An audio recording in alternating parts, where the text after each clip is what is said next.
Hey everybody, thanks for your patience in me posting this video one day late.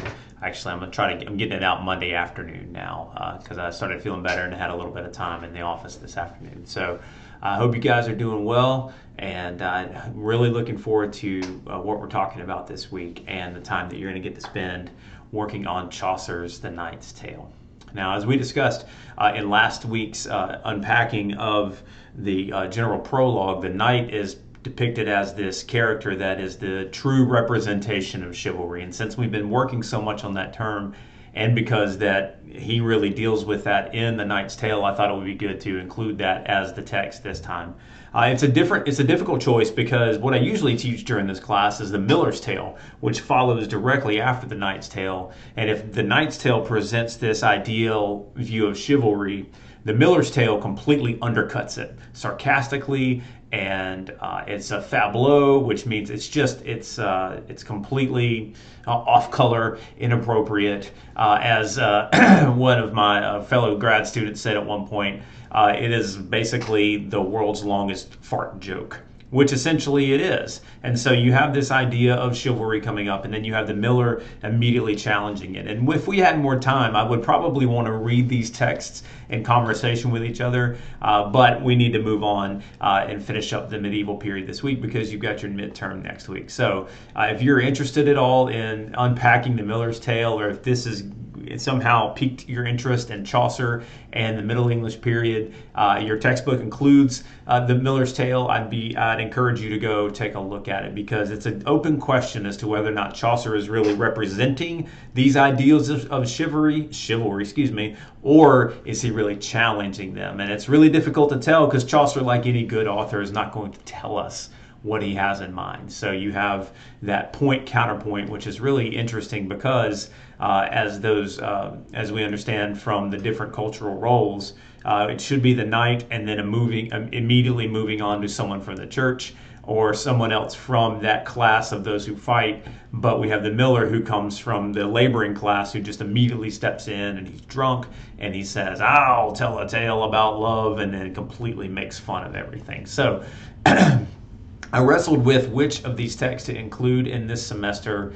I haven't worked with the Knight's Tale in a teaching capacity, so I thought it would be fun to unpack it with you and to work through it. So I think you'll enjoy it. It follows some pretty exciting patterns, and it has love, and it has battles, and it has all of those things that make up for a good story. So I'll give a reference point for you to take a look at the 2001 film A Knight's Tale that stars Heath Ledger as the main character. It's actually a really good movie because it incorporates a lot of modern and historical things together. But what I appreciate most about it is its depiction of these tournaments that take place and what kind of happens there in these, not in an open battle, but where it's a symbol of the battle where people are fighting each other. And of course, because you're swinging weapons at each other and charging on horses with spears, people are going to get hurt and die during these things. And so that, especially as the last part of this text includes one of those tournaments, it'd be good to watch that. It's just a really good movie anyway, in my opinion. I mean, it's not the greatest movie ever, but it's fun, and it's a nice depiction, even though Queen's We Will Rock You is not a part of the Middle English time period. So I recommend that as something to watch to put you in the place. And maybe what that movie pulls off the best is the atmosphere, despite the music, of what's happening with these knights and with the entertainments at the court. So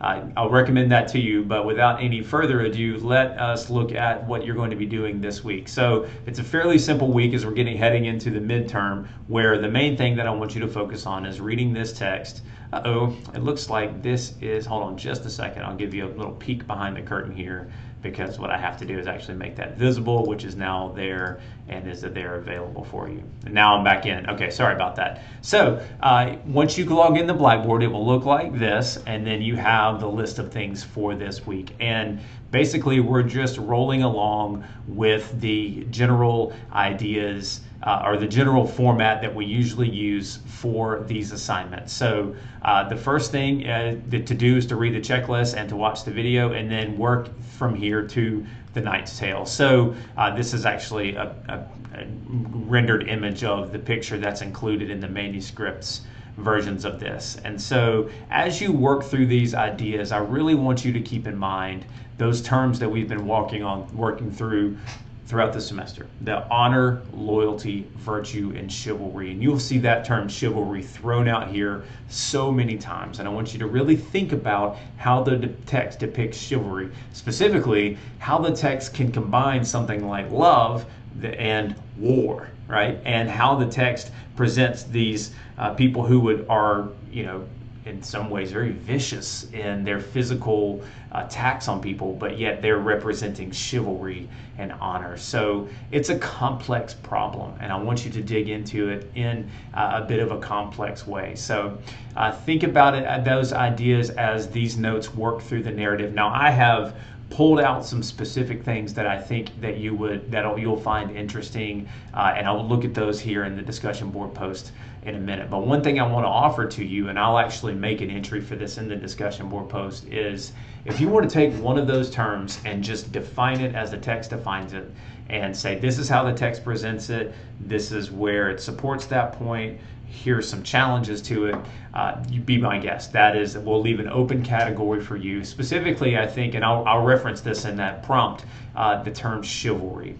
This text is rotten with it in the sense that it's all the way through, but it kind of varies on what it's talking about. So those notes are there for you to read. And then, so the next thing you're going to do is click on that link, which is the Knight's Tale. So because this is not in our textbook, they've included the Miller's Tale and the Wife of Bath's Tale. I went and found this really nice translation. It's an interlinear translation from Harvard. So interlinear means basically that you have the Middle English here and you have a translation of it there, which can make the narrative a little easier to read. And I think that's fine to read it like that. The only thing that I'm going to ask for you to do is to make sure you're using the Middle English when you quote. And I would challenge you a little bit to read in that Middle English, because one thing the translation doesn't get is the rhyming pattern that's there in the text. And you can even hear it here. The whilom as old the stories telling us, there was a duke that hight Theseus of Athens, he was lord and governor, and in his time swish a conqueror. That Grettir was there none under the sun, full many a rich country had he won. And if you only read in the translation, you're not going to catch that rhyme and that rhythm that Chaucer includes that makes this such a good, beautifully flowing text. So I want you to work with the language in your responses to the discussion board prompts so that you're really seeing how the language is forming over time. That's the beautiful thing about Middle English, is that we're seeing its transitions from the Old English period, where you haven't read anything directly, into this space where we're really close to what's going to be the early modern period that we're going to pick up with after the midterm. This, in addition to the literary themes being shaped, the language is being shaped. And as you guys know, the language is continuing to being shaped even today. So for an example, right, and to prove my age, my daughter, who is 12, the other day said, or 13, said something was sus, which I know means suspect and we should have doubts about it. I just haven't used that term. And so, but I had terms that my parents had no idea what I was talking about. They did as well. And so we can track the evolution of this language through this text. So all that to say, make sure you're using the Middle English text in your quotes so that you're engaging with it directly. So as you read through, you'll notice it's pretty long, but again, it's a poem and it's in rhythm. So take your time in just reading through, but I do recommend that you don't wait to start until later in the week. You want to leave enough time so that you can actually work through the text itself and to generally get through these ideas. It's broken into 4 sections. You could do a section a day starting today or starting tomorrow and still have plenty of time to get the assignment finished before the end of the week. So when you come into discussion 9, notice, and by the way, as I mentioned, and thanks again for your patience, because I'm giving you this somewhere close to a day late, I'm going to give you an extra day on this assignment. So make sure you get your discussion board post done by Saturday and your comments in by Sunday. Everything's good. I will have the midterm information posted on Monday morning. That I will not delay that. I will make sure it's out there because I know you guys will want the full week to get that completed. So, excuse me. I'm sorry for my voice as well. So I have listed here 4 different topics that you can talk about in your post, and I'm going to make an additional section there at the end, as I mentioned, of just here's a grab bag. I know the term chivalry is mentioned in a specific prompt there, but you can deal with loyalty, honor, and virtue as well throughout. So, excuse me again. So first is this Christianity and mythology trending. So one of the things we talked about with Beowulf is how it was, most scholars agree, it's a pagan text that's been rewritten in a Christian context. Chaucer's doing something different. This is his text. And so he's bringing all these classical elements in, like you'll see the names of all the Roman gods throughout this, and then its combination with Christianity itself. And it's this, whoa, what do you do? How do you handle this? And talking about things like the first movers. So explore that topic a little bit. See how Chaucer is bringing these ideas together into a unified whole. Now, whether or not it actually works, he's not trying to put them at odds with each other. He's trying to say this is all of the same conversation. So dig in a little bit and see how well it works. You're welcome to challenge him on it and say, how can the belief in a Christian God also reconcile with this belief in pagan gods? So pull out that thread a little bit if you want to. The second one is focused specifically on the concept of chivalry. So how does this text depict it? Specifically, I want you to think about the characteristics of these knights. They are brutal in some of their approaches to each other and to battle, yet they are considered like the height of love and compassion. So unpack that idea, and especially with some of those corollary terms we've talked about. What's interesting, and I'll point this out in the notes a couple of times, is how little autonomy the women have in this text. So think about the role that they have, and especially Emily, who is the one to be desired, yet and to be won. Yet the only time we really hear her speak is in the temple of Diana, where she pleads to remain a virgin, to not have to be either of these people's wives, that the battle would stop. And Diana says, "Sorry, you are not. You will be married to one of them." At the same time, she's the only person that gets a visit from a god.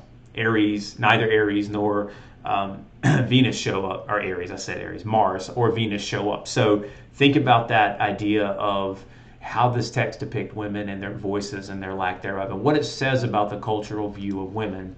And finally, fate and free will. So these characters consistently talk about the fate of the gods. They talk about fortune's wheel. They talk about the first mover and his plans. They talk about the overarching plan that seems to cover everything. And yet, each of these characters bears the responsibilities for their actions.